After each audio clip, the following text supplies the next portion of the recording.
اگر ہم لوگ نماز کے اعتبار سے لوگوں کا جائزہ لیں تو آپ کو 3 بڑی کیٹیگریز ملیں گی، 3 مختلف قسم کے لوگ ملیں گے نماز کے اعتبار سے۔ ایک وہ لوگ ہیں جو نماز پڑھتے ہی نہیں، بالکل ہی نہیں پڑھتے، یا کبھی کبھی جمعے کی پڑھ لی، اور نہ صرف نماز پڑھتے ہی نہیں بلکہ ان کو نماز نہ پڑھنے پہ کوئی فکر بھی نہیں ہوتی، بالکل مطمئن ہوتے ہیں، ان کو کوئی افسوس بھی نہیں ہوتا، ان کو یہ گناہ بھی نہیں لگتا کہ میں نے نماز نہیں پڑھی، اور بالکل جو ہے ریلیکس ہوتے ہیں اس پہ۔ میرا ایک دوست تھا، جب بھی میں نماز پڑھنے کے لیے جایا کرتا تھا تو نماز کا وقت ہوتا میں اس کو کہتا تھا چل یار آج نماز پڑھتے ہیں، تو مجھے مذاق میں آگے سے کہتا تھا یار جا کے میرے حصے کی نماز بھی تو ہی پڑھ لی، ٹھیک ہے؟ تو میں نے اسے کہا، میں نے کہا ٹھیک ہے پھر جنت میں تیرے حصے کی حور بھی میں لے لوں گا۔ تو کہنے لگا نہیں حور پہ کوئی کمپرومائز نہیں، حور اپنی اپنی۔ تو میں نے کہا پھر نماز پہ بھی کوئی کمپرومائز نہیں، نماز بھی اپنی اپنی، ٹھیک ہے؟ تو وہ جب جنت کی لذتوں کا اور جنت میں لطف حاصل کرنے کا وقت آتا ہے تو ہم کہتے ہیں ہم پہلی صف میں ہوں، جنت کی سارے نعمتیں ہم حاصل کرنے میں سب سے پہلے ہوں، لیکن اس جنت کو حاصل کرنے کے لیے جن اعمال کے کرنے کی ضرورت ہے ان میں سب سے پیچھے کھڑے ہوئے ہوتے ہیں، ٹھیک ہے؟ تو ایک وہ لوگ ہیں جو نماز پڑھتے ہی نہیں، ان کو فکر بھی کوئی نہیں۔ دوسری کیٹیگری نمازیوں کی وہ ہے جو نماز تو پڑھتے ہیں لیکن فکر نہیں ہوتی انہیں نماز کی فکر نہیں ہوتی، غفلت سے پڑھتے ہیں، کبھی وقت پہ پڑھ لی، کبھی تاخیر سے پڑھ لی، اور نماز کا وقت نکلتا گیا بالکل آخری وقت میں پڑھ لی، نماز پڑھتے ہوئے نہ قیام صحیح طریقے سے کیا، نہ رکوع صحیح طریقے سے کیا، نہ سجدہ صحیح طریقے سے کیا، اور نماز میں پڑھنے میں بھی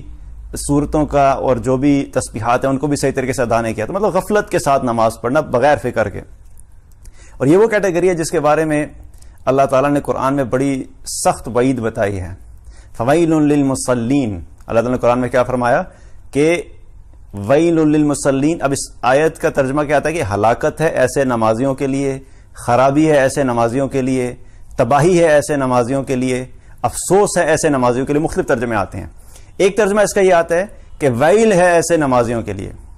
تو اس آیت سے ایک چیز تو پتہ لگ گیا کہ اللہ تعالیٰ جو بات کر رہا ہے نمازیوں کی، مسلین ایسے نہیں بے نمازی ہیں نمازی، لیکن پھر بھی اس کے بعد کیا ہلاکت ہے ایسے نمازیوں کے لیے۔ جو ترجمہ ہے کہ ویل ہے ایسے نمازیوں کے لیے، اس کا کیا مطلب ہے کہ ایک حدیث ہے، آپ صلی اللہ علیہ وسلم نے فرمایا کہ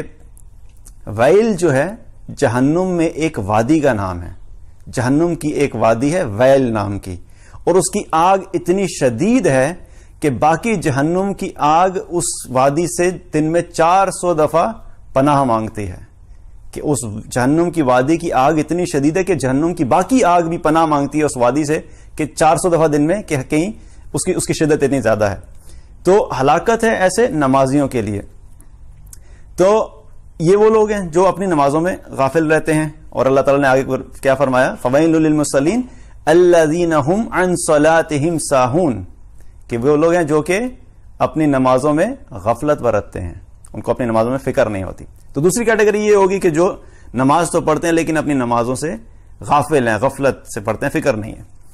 تیسری کیٹیگری وہ ہے جو کہ اپنی نمازوں کی فکر کرنے والے لوگ ہیں، جن کو اپنی نماز کی فکر رہتی ہے۔ اس کے اوپر انشاءاللہ بات کریں کہ فکر نماز کی کیا ہے۔ اللہ تعالیٰ ہم سب کو ان لوگوں میں شامل کرے جن کو اپنی نمازوں کی فکر ہو۔ نماز صرف پڑھنی نہیں ہوتی، نماز صرف ادا نہیں کرنی ہوتی، بلکہ اس کی فکر بھی کرنی ہوتی ہے۔ آپ صلی اللہ علیہ وسلم نماز صرف پڑھا نہیں کرتے تھے بلکہ ان کو فکر رہا کرتی تھی اپنی نماز کی۔ حضرت عائشہ رضی اللہ عنہ فرماتی ہیں کہ آپ صلی اللہ علیہ وسلم ہمارے ساتھ گھر میں مل جل کے بیٹھتے تھے، مشغول ہوتے تھے، لیکن جو ہی نماز کا وقت ہوتا تھا تو وہ بالکل ایسے ہو جاتے تھے جیسے وہ ہمیں پہچانتے ہی نہیں، تو نماز کی فکر، نماز کا جب وقت ہوا تو اب فکر ساری نماز کی طرف چلے گی، گھر والوں کی فکر ختم ہوگی۔